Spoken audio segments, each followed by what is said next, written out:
안녕하세요, 아르고입니다. 의뢰인들로부터 가장 많이 듣는 질문이 제가 어떤 처벌을 받게 되나요? 라는 것입니다. 사실 이 부분은 너무나 많은 변수들이 있기 때문에 정확한 예측은 불가능합니다. 다만 그 대략적인 범위 정도는 미리 알 수가 있습니다. 그래서 오늘은 형사사건의 피해자 또는 가해자가 된 경우 형량을 예상하는 방법에 대해 이야기 나눠보겠습니다.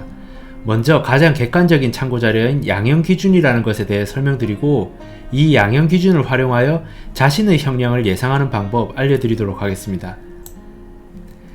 지금 보시는 것은 대법원 산하 양형위원회가 만든 양형기준이라는 자료입니다. 양형기준이란 법관이 선고할 형을 정하고 집행유예 여부를 결정함에 있어서 참고하는 기준을 말하는데요.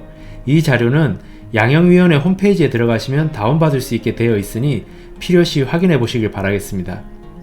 현재 양형위원회는 44개의 범죄에 대해 양형기준을 설정하고 있고 점차 그 범위를 확대하고 있습니다.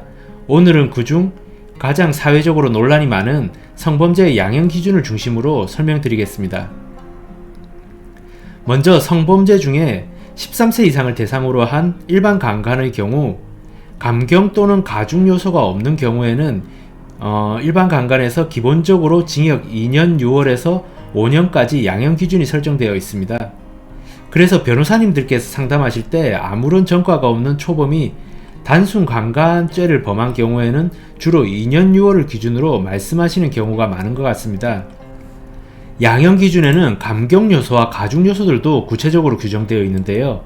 감경요소의 경우 대표적으로 처벌불원, 즉 합의가 있고 진지한 반성 등을 들 수가 있습니다. 이 경우 앞서 보신 바와 같이 양형기준이 1년 6월에서 3년으로 감경된다는 점 명심하시고, 그리고 가중요소가 중요한데요. 주로 피해자와의 관계, 행위에 대한 비난 가능성, 피해자의 피해 정도 등을 고려하여 여러 유형들을 나열하고 있습니다. 특히 가중요소 중에서 합의 과정에서 2차 가해를 유발한 경우에는 최근 판사님들께서 굉장히 싫어하시는 부분이기 때문에 형량에 직접적인 영향을 미친다는 점 유념하셔야 합니다. 무엇보다 가중요소가 중요한 이유는 앞서 보신 바와 같이 가중된 양형 기준이 4년에서 7년까지로 설정되어 있어서 원칙적으로 법관이 양형 기준을 이탈하지 않고는 집행유예를 내릴 수 없다는 점입니다. 이제 양형 기준이 실제 적용된 사례를 보여드리겠습니다. 이 판결은 피고인이 징역 2년 6월에 실형을 선고받은 사안입니다. 이 사례는 피고인이 피해자와 합의하에 성관계를 하였다고 주장하며 무죄 다툼을 했었으나 받아들여지지 않았습니다. 참고적으로 말씀드리면 특히 성범죄의 경우에는 합리적인 이유 없이 무죄 다툼을 했을 경우에는 소위 올려치기를 한다고 하는데 형량이 판사님에 따라서는 굉장히 상향되는 경우도 많습니다. 그렇기 때문에 변호인과 잘 상의해서 자신이 주장하는 내용이 과연 합리적인 이유가 있는 것인지를 잘 의논을 해보셔야 됩니다. 다음으로 양형 이유를 보시면 해당 판사님은 이 사안을 기본 영역에 있는 제1유형 일반 강간으로 판단하였습니다. 이 유형을 양형 기준에 대입해보면 기본 영역에 있는 제1유형 같은 경우 공고형이 2년 6월에서 5년이 되는 것입니다. 따라서 판사님께서 2년 6월에 5년 범위 내에서 선고를 하시게 되는 것입니다. 그리고 이 사건 같은 경우에는 피고인에게 불리한 정황들로 그 죄질이 상당히 좋지 않다는 점과 자신의 행위를 전혀 반성하지 않고 죄를 모면하려고 하는 시도를 하고 있다는 점, 피해자가 수사 개시 단계부터 지금까지 일관되게 피고인의 처벌을 원하고 있다는 점을 불리한 정황으로 참작하였습니다. 다만 피고인이 이 사건 전에 달리 형사처벌을 받은 전력이 없다, 즉 초범이라는 점을 유리한 정황으로 참작하여서 공고형의 하한인 2년 6월이 선고된 것입니다. 참고로 초범 같은 경우에는 특별한 사정이 없는 경우 공고형의 하한이 선고되는 경우가 많다는 점 알고 계시면 될 것 같습니다. 이제 감경요소가 적용되는 사안 보여드리겠습니다. 이 판결은 징역 1년 6월에 집행유예 3년이 선고된 사안입니다. 앞서 보여드린 사례와 동일하게 판사님은 이 사안을 기본 영역에 있는 제1유형 일반 강간으로 판단하였습니다. 하지만 이 사안은 피해자와 합의를 하였기 때문에 감경요소가 적용되어 공고형의 범위가 1년 6월에서 3년으로 감경되었다는 점 참고하시길 바라겠습니다. 따라서 판사님께서 선고형을 결정함에 있어 징역 1년 6월에서 3년 범위 내에서 선고형을 결정하시게 됩니다. 판사님께서는 역시 피고인이 초범이라는 점 고려하시어 공고형의 하한인 징역 1년 6월을 선택하셨고, 앞서 보여드린 사례와 달리 범행을 인정하고 있다는 점, 피해자와 합의하여 피해자가 피고인에 대한 처벌을 원하지 않고 있다는 점 등을 들어서 집행유예를 선고하셨습니다. 이처럼 양형 기준은 최근 법관이 선고형을 결정함에 있어서 중요한 기준으로 작용하는데요.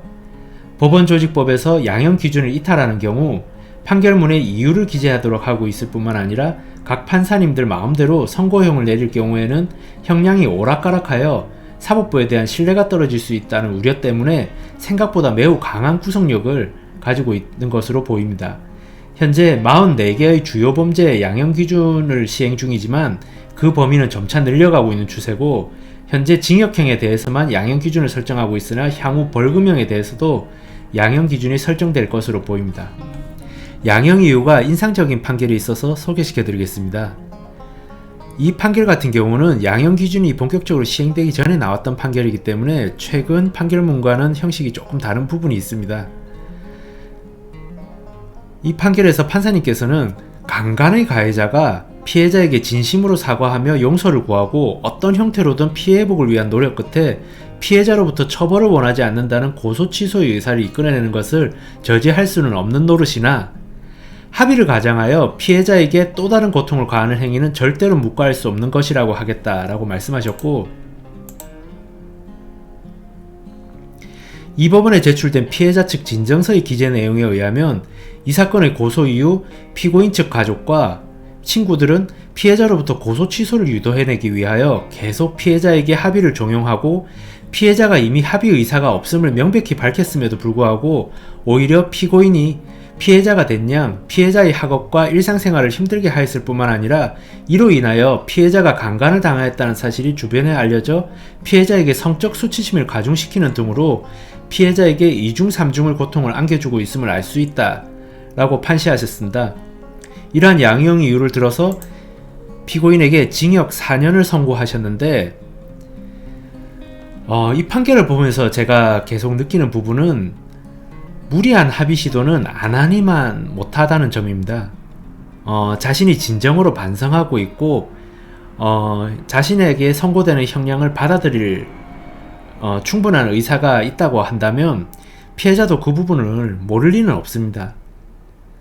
물론 합의가 안 될 수도 있지만 그러한 진심 어린 반성을 피해자 측에게 전달한다면 판사님도 굉장히 그 부분을 참작해서 양형 이유에서 굉장히 그 부분을 강조하시기 마련입니다. 하지만 지금 보신 바와 같이 피고인이 마치 자신이 피해자가 된 양 피해자에게 2중 3중을 고통을 가중시킨 부분 등에 비추어 봤을 때는 이것은 피고인이 진심 어린 반성을 하지 않고 있고 피해자의 입장에서 생각하지 않고 있었다는 그런 부분을 알 수 있습니다. 오늘은 형량을 예상하는 방법 중 하나인 양형 기준을 활용하는 방법 설명드렸습니다.